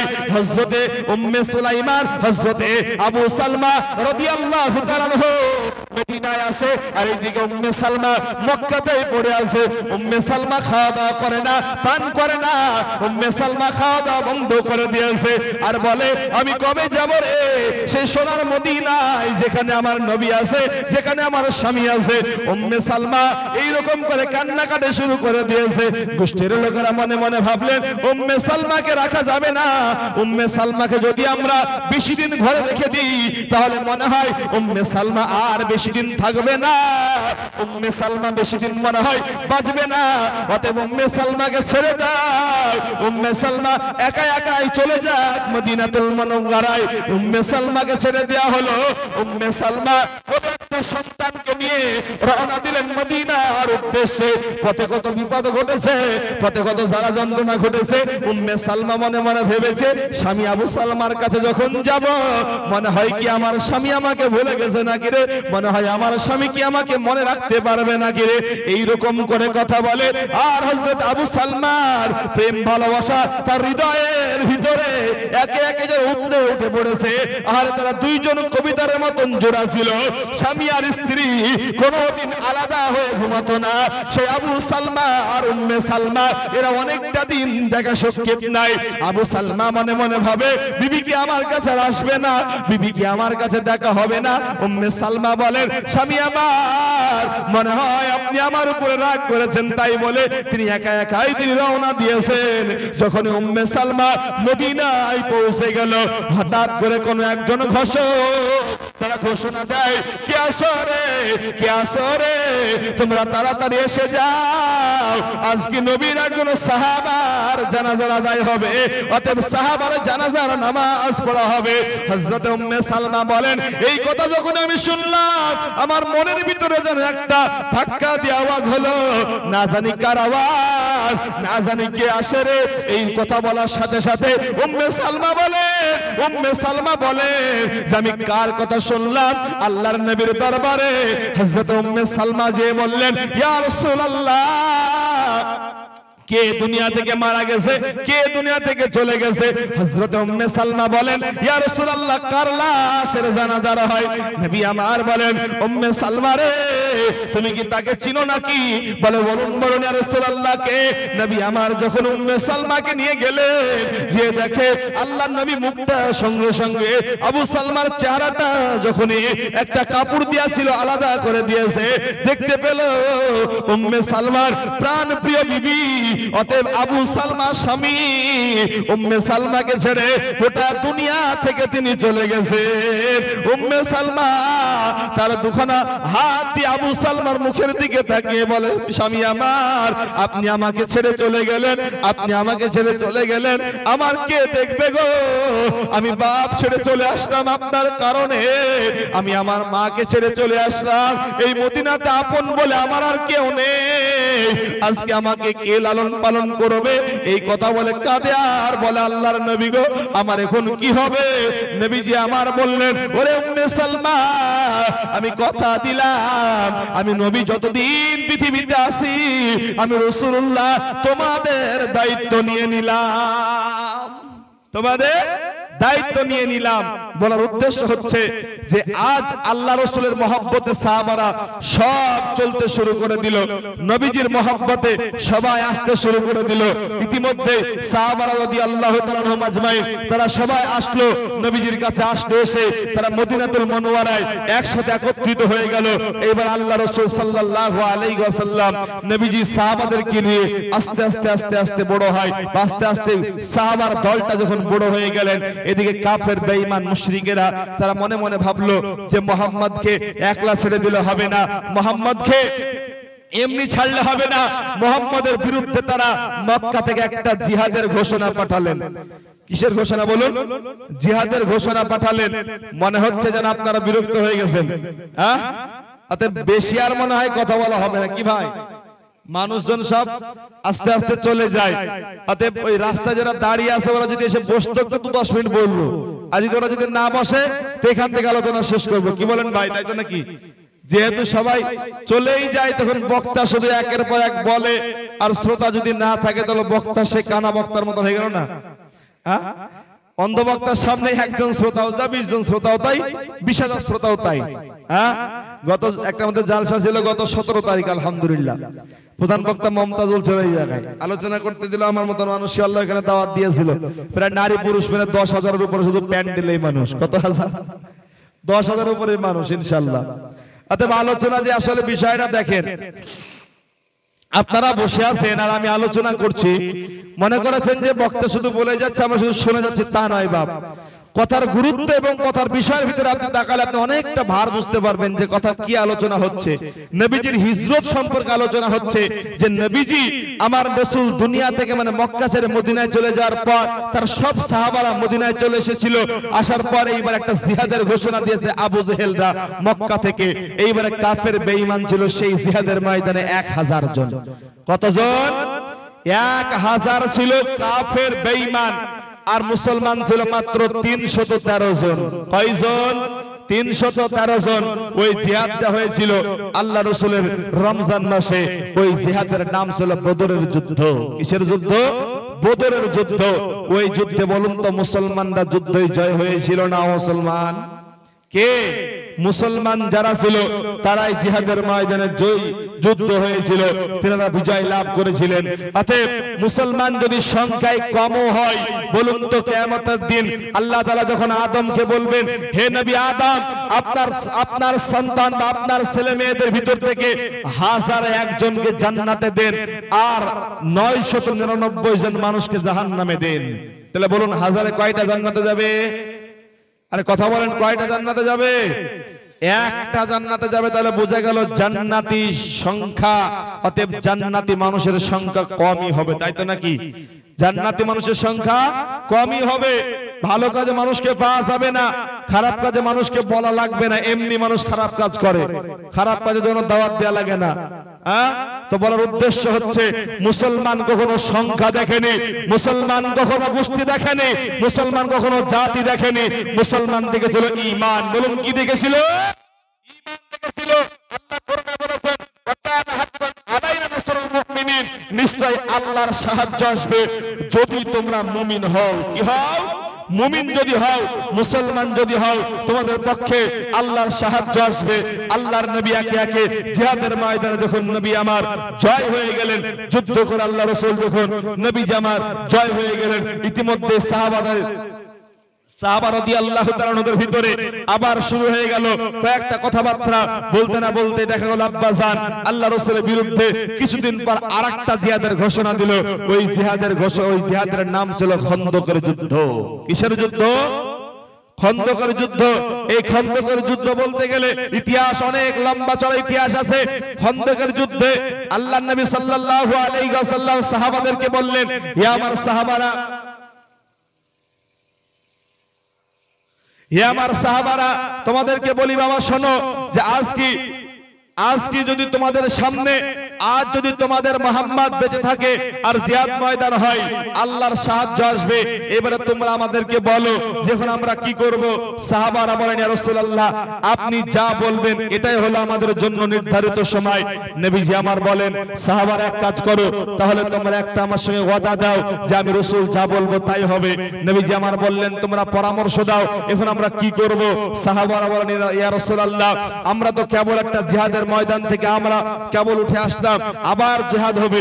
অতএব সাহাবারা এমনিতে তো দুর্বল মানুষ, অতএব আপনাদেরকে একটা পরামর্শ দিতে পারি। নবী আমার পরামর্শটা হলো যে এই যে গোটা সালমান ফার্সি পরামর্শ দিল। সালমান ফার্সি বলেন, ইয়া রাসূলুল্লাহ, এই গোটা মদিনাটা হলো পাহাড় আর পর্বত দিয়ে ঘেরা। নবী আপনি এক কাজ করুন, এই প্রতিটা সাহাবাদেরকে একটা গেট আছে, একটা পথ আছে, ওই পথটা যদি খুঁড়ে দিই আমরা, পথটা যদি খুঁড়ে একটু তালাশ করে দিই, তাহলে মনে হয় ওই কাফেররা পথটা পাড়ি দিয়ে আর আসতে পারবে না। নবী আমার এক কাজ করেন, আপনি ওই জায়গাটাকে আপনি নিয়ে যান, আপনি খন্দকের খন্দক খোঁড়ার কাজ আপনি চালু করে দেন। নবীজি আমার বললেন, তাহলে তাই হবে। নবীজি আমার খুঁড়তে শুরু করলেন, খুঁড়তে দিল। কোন সাহাবাদের 10 হাত 20 হাত এরকম করে। মদিনার মাটি হলো পাথর মিশ্রিত মাটি, আমাদের মতো এত সুন্দর মাটি না, ওইখানে কোনো ফসল আবাদি হয় না, গাছ বৃক্ষ হতে চায় না, বালি আর বালি এরকম পাথর মিশ্রিত কাকর মিশ্রিত মাটি। সাহাবারা বলেন, নবীর কথা শুনে আমরা শুনতে লাগলাম, আমরা খুঁড়তে লাগলাম। এইবারে খুঁড়তে খুঁড়তে একটা বড় পাথর এসে ওই জায়গায় পড়েছে। আল্লাহর নবীর সাহাবারা বলেন, ইয়া রাসূলুল্লাহ, এই পাথরটা তো আমরা ভাঙতে পারলাম না। নবীজি বলেন, শোনো বাবা, এই পাথরটা তোমরা যখন ভাঙতে পারলে না, নবী আমার বলেন, আমাকে তুমি একটা আমার হাতে কোন অস্ত্র দাও। নবী আমার যখন একটা অস্ত্র নিয়ে এইরকম করে যখন পাথরটা মারবে, হঠাৎ করে একজন সাহাবা দূর থেকে দেখছেন, সাহাবা নাম হলো জাবের। নাম কি? জাবের রাদিয়াল্লাহু তাআলা আনহু। জাবের বলেন, আল্লাহর নবী যখন এইরকম করে হাত তুলেছে, আমি লক্ষ্য করে দেখলাম নবীর পেটে আমার 3টি পাথর বাঁধা আছে। বোঝা গেল রাসূলুল্লাহ অনেক দিন খেতে পাই নাই। সাহাবারা বলেন যে আমরা ওই দিন আমাদের ওই সময়তে একটা খেজুর আমরা সকাল বেলায় মুখে দিয়ে আমরা 1 গ্লাস পানি পান করতাম, সন্ধ্যা বেলায় আমরা এইরকম করে আমরা একটা খেজুর দিয়ে পানি পান করতাম। আম্মা জান আয়েশা বলেন, আমাদের খাবার ঘরে 3টি চাঁদ অতিবাহিত হয়ে যেত, প্রায় 2-3 মাস কোনো আখা চলতো না। এত অভাব অনটন সেই সাহাবাদের ভিতরে দেখা দিয়েছিল। জাবের বলেন, আল্লাহর নবী, আমি নবীজিকে দেখলাম খাবারের কারণে নবী আমার পেটে পাথর বাঁধা আছে। জাবের দৌড়তে দৌড়তে বাড়ির দিকে চলে গেলেন। এইদিকে খন্দকের জিহাদ গর্ত খনন করছে প্রায় 1000 সাহাবা। কত হাজার? 1000 সাহাবা বাড়িতে চলে যেয়ে তার বিবিকে বলছেন, বিবি আমার, ও বিবি, ও আমার মহাব্বতের বিবি, শোনো, আজকে আমি নবীজিকে দেখলাম যে নবীর পেটে পাথর বাঁধা আছে, অতএব আমার বাড়িতে কিছু খাবার আমি আয়োজন করি। জাবের বিবি বলেন, স্বামী আমার, খাবার বলতে গেলে কয়েক কেজি আটা আছে জবের, আর সামান্য একটা ছাগল আছে, এটাই হচ্ছে আমাদের খাবার। জাবের বলেন, ছাগলটাকে আনো। ছাগলটাকে এনে জবাই করলেন, আর রুটির আটা সেরে বললেন, তুমি রুটি গলাও। এইবার রুটি গলানো হলো, প্রস্তুত হলো। নবীজিকে বললেন, জাবের শিখিয়ে দিয়ে বলছেন, জাবের স্ত্রী বলল যে তুমি নবীজিকে বলো, আর নবীজির কিছু সংখ্যক সাহাবাকে তুমি বলবে। এইবার আপনাকে বলে এখান থেকে বলুন তো, আমি কথাটা অনেকবার বলি, আজও বলছি, অনেক মানুষ এইরকম আছে, স্ত্রীর ভয়ে বাড়িতে মেহমান নিয়ে যাওয়ার ক্ষমতা নাই, আছে না নাই? যদি বাড়িতে স্ত্রীর ভয়, এমন ভয়, শুধু ভয় না, যদি বাড়ি থেকে 2টা মুসল্লি ধরে নিয়ে যদি বলেন একটু খাবারের ব্যবস্থা করো, তো চোখ মুখের দিকে তাকানো যায় না। হ্যাঁ, এরকম আছে না নাই? নবীজি বলেছে, যে বাড়িতে মেহমান আসে ওই বাড়িতে আল্লাহর রহমত আসে। মেহমান তোমার হাড়ির খাবার খায় না। নবীজি বলেছেন, মেহমানের রিজিক মেহমানের হাড়িতে আছে, তোমার হাড়িতে আছে, অতএব ওর রিজিক ওই খেয়েছে। অতএব আল্লাহ রাসূলের হাদিস আছে, নবীজি বলেছেন, কেউ যদি আখিরাত পরকালকে বিশ্বাস করো, সে যেন মেহমানের কদর করো। আপনারা বলেন, এত টাকা যায় কই, আমি এত কাজ করি, বাড়িতে বরকত হয় না কেন? বরকত হবে কেন? আপনি বাড়িতে তো একটা ফকির মিসকিন গেলে খেতে দেন না। একটা ফকির যদি আপনার ঘরের দরজায় থাকে, আপনি তো তাড়িয়ে দেন। আপনার বাড়িতে অনেক টাকা পয়সা মাল ধন আছে, আপনি এক মুঠ ফকিরকে ভিক্ষা দিতে পারেন না, আপনার বাড়িতে বরকত আসবে নাকি? কথা বলেন, বরকত এই বাড়িতে আসবে না। বরকত ওই বাড়িতে আসবে যে মানুষটা নিজে না খেয়ে মানুষকে খাবার দিবে, এর বাড়িতে আসমান থেকে বরকত আসবে। মেহমানের কদর করলে বরকত আল্লাহর তরফ থেকে আসে। মা বোনদেরকে বলছি, যদি কোনো ফকির, কোনো মিসকিন সায়েল যদি তোমার বাড়ির সামনে দাঁড়ায়, কোরআন বলল ফাআম্মাল ইয়াতীমা ফালা তাকহার, কোন মিসকিন ফকিরকে তুমি জানো ধমক দিয়ে তাড়িয়ে দিও না। অতএব ধমক দেওয়া যাবে না, ধমক দিয়ে তাড়ানো যাবে না, এটা হলো ফকির মিসকিনের হক। এই কথা শুনে, এই কথা বুঝে আপনি মাথায় রাখবেন, আপনার ঘরের দরজা থেকে যেন কোনো ফকির মিসকিন ঘুরে না যায়। আপনি ভালো করে বুঝবেন, আজকে যে ফকিরটাকে গলায় ধাক্কা মারলেন, আল্লাহ না করুক কালকে আপনাকে ওই রকম ভাঙা থালে হাতে নিয়ে যে আপনাকে ফকিরের বেশে অপরের ঘরের দরজায় দাঁড়ানোর ক্ষমতা আল্লাহর আছে না নাই? কত রাজা কত বাদশা ফকির হয়ে গেছে, কত রাজা কত বাদশা লাস্টে বেলা ভিক্ষা করে খেয়ে মরেছে। তুমি আমার কথা কলি মধ্যে সলি মধ্যে 2টা টাকা হয়েছে তো তারা নিজের আপন ভাইকে চিনে নাছে না নাই? এরকম লোক নাই? 2টা টাকা আল্লাহ দিয়েছে, তার চাচাতো ভাইকে চিনতে পারে না। দিনের বেলা চোখে চশমা লাগাতে হয় চাচাতো ভাইকে। বিয়েতে এখন মেয়ের বিয়ে দিবে, দাওয়াত পড়েছে বড় বড় টাকাওয়ালা মানুষকে, আর গরিব ভাইটার বাড়িতে বলে দাওয়াত দিতে ভুলে গেছে। আছে না এরকম? বলে গরিব ভাইয়ের বাড়িতে আর দাওয়াত হয় না। নবীজি বলছেন পৃথিবীর ভিতরে সর্বশ্রেষ্ঠ খাদ্য হলো ওই খাদ্য যে খাবারে বেশি আলেম উলামা আছে আর যে খাবারে বেশি ফকির মিসকিন আছে। নবীজি বলছেন সবচেয়ে ভালো খাবার ওইটা। কোনটা? যে খাবার মিসকিন ফকির মিসকিনের হক বেশি আছে। আজকে আপনার টাকা আছে বলে টাকাওয়ালা মানুষগুলোকে দাওয়াত দিলেন, আর আপনার গরিব মানুষের আপনি দাওয়াত পেল না। নবীজি বলছেন এই খাবারে কোনদিন বরকত হবে না।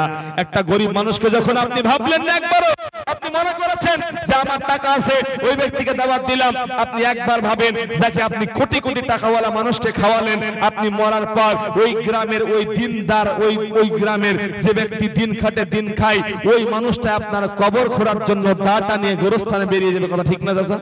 হ্যাঁ, ওই মানুষটাই গরিব মানুষটাই যাকে আপনি বিয়ে দাওয়াত দেননি, লজ্জাবোধ করে যাকে মেয়ের বিয়েতে দাওয়াত দেননি, ছেলের অলিমাতে দাওয়াত দেননি, ওই গরিবটা আপনার জন্য বাস কাটতে যাবে। আপনি মারা যাবেন, কবর করতে যাবে ওই গরিব মানুষটা। অতএব গরিবদের হক আপনি আদায় করবেন, বাড়িতে বরকত আসবে।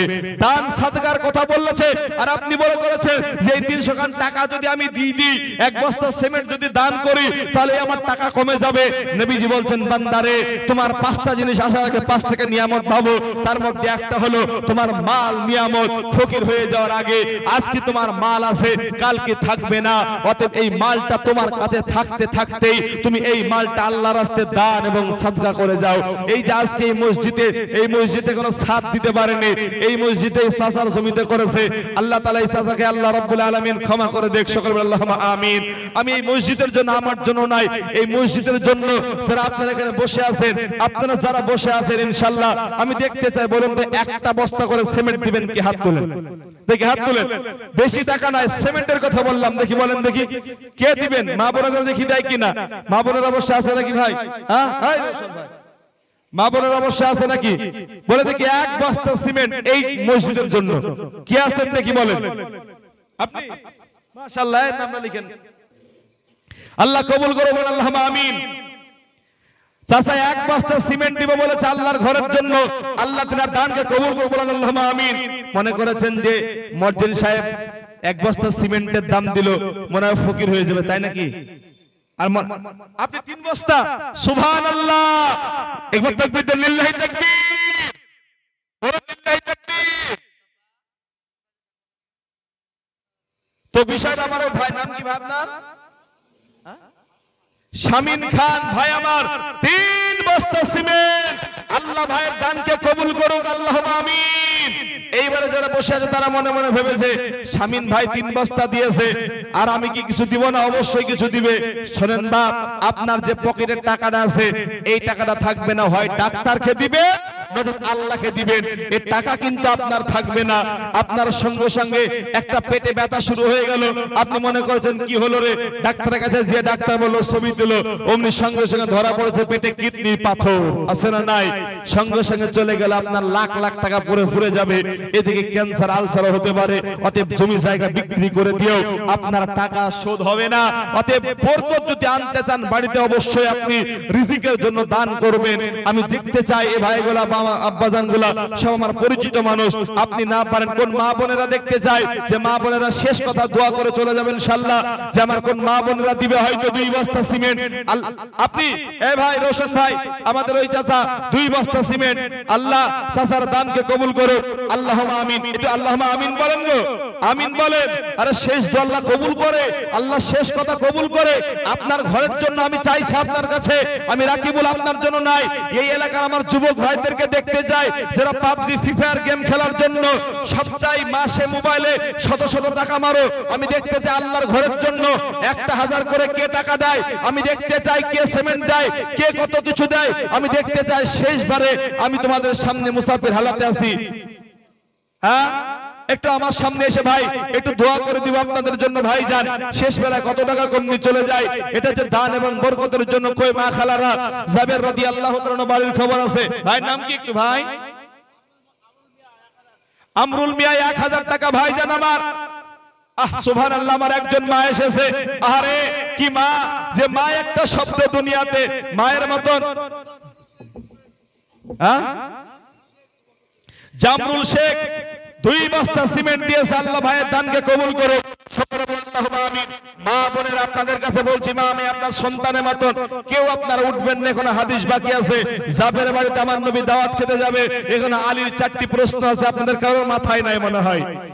বলেছি উত্তর দিয়ে দেবো, মানুষ না থাকলে উত্তর দিয়ে দেবো, আমার ওয়াদা আছে বাপ। ওই রকম মানুষ আমি না যে ওয়াদা দিয়ে ওয়াদা খেলাপ করব, উত্তর দিয়ে যাবে ইনশাআল্লাহ। এখন আলীর 4টি উত্তর বাকি আছে।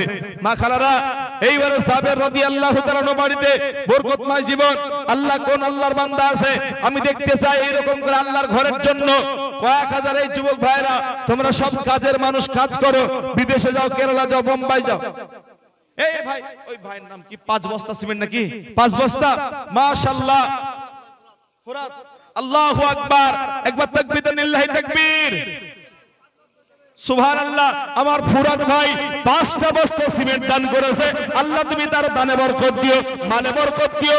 হামজাত ভাই আমার 5টা বস্তা সিমেন্ট বলতে, রাকিবুল ভাই কত টাকা কমনি চলে গেছে ভাই যান, 5 বস্তা সিমেন্ট দিয়ে দিলাম, আল্লাহর ঘর বানাবে। ও আমার মুসলমান ভাই, আপনার মসজিদে আপনি বাথরুমটা, আপনার ঘরের বাথরুমটা টাইলস বসালেন, আপনার ঘরের বাথরুমটাকে আপনি সুন্দর করে সাজালেন, আর আল্লাহর ঘরের মসজিদে কোনো ছাদ হয় নাই, মনে কি একবার মায়া লাগে নাই? তোমরা কি আসো গো? বলবো ও আমার বাপ রাকিবুল, আমার লক্ষ্মীর ভান্ডারের 500 করে টাকা ঢুকে, অর্থাৎ আগামী মাসে আমি এই 500 গান টাকা আল্লাহর ঘরে দিয়ে দিব। বলেন ভাই, এই ভাই আল্লাহু আকবার। কে বললেন 5 বস্তা? একটা হ্যাঁ আমজাদ ভাই 5 বস্তা সিমেন্ট হয়েছে।